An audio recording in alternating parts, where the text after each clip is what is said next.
মাদাগাস্কারের রাজধানী আন্তানানারিভোতে জেনজি আন্দোলনে উত্তাল দেশ। আর তার প্রতিক্রিয়ায় দেশটির প্রেসিডেন্ট আন্দ্রি রাজোয়েলিনা ঘোষণা দিলেন তার সরকারের অবসান। বিক্ষোভ শুরু হয় শহরের দৈনন্দিন সমস্যার কারণে। বিদ্যুৎ ও জলের ঘাটতি, দীর্ঘস্থায়ী পরিষেবা বিঘ্ন, দুর্নীতি ও অর্থনৈতিক অবস্থা যা তরুণ প্রজন্মকে রাস্তায় আনে। অ্যাকশনগুলো অনুপ্রাণিত হয়েছে পেছনের জেনজি আন্দোলনগুলোর থেকে, আর সামাজিক মাধ্যমে তরুণেরা দ্রুত সংগঠিত হয়েছে। 2025 সালের 25শে সেপ্টেম্বর থেকে হাজার হাজার জনতা রাস্তায় নেমে আসে।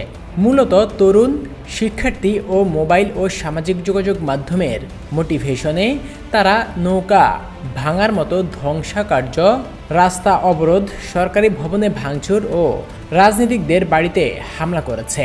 নিরাপত্তা বাহিনী বাধা দিতে গিয়ে টিয়ার গ্যাস, রাবার বুলেট ও প্রয়োজনে বল প্রয়োগ করেছে।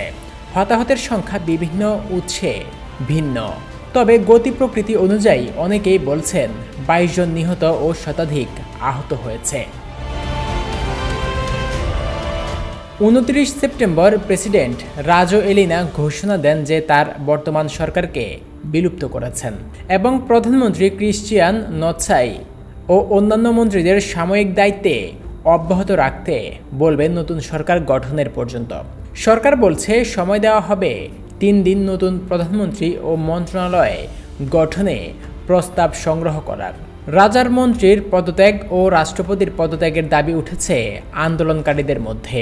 তবে রাজোয়েলিনা বলেন সরকার ভুল করলে ক্ষমা চাচ্ছেন, কিন্তু নিজেই পদত্যাগের কোনো সংকেত দেননি। এই ঘটনা শুধু একটি দেশীয় সংকট নয়, এটি তরুণ প্রজন্মের রাজনৈতিক অঙ্গনে নতুন শক্তি প্রদর্শন যে তারা জনগণের অধিকার ও জীবনমানের জন্য সরাসরি মঞ্চে নামতে পারে। মাদাগাস্কারে রাজনৈতিক পরিবর্তনের সম্ভাবনা বেড়েছে। নতুন সরকার, রাজনৈতিক সংস্কার ও তরুণ অংশগ্রহণ বাড়তে পারে। তবে শান্তিপূর্ণ রাজনৈতিক উত্তরণ ও মানুষের নিরাপদ অধিকার রক্ষা করা হবে কিনা তা এখনও প্রশ্নের মুখে। আদৌ এই নতুন অধ্যায় দেশকে স্থিতিশীলতা ও পরিবর্তনের পথ দেখাতে পারবে কিনা সেটাই জানার বিষয়।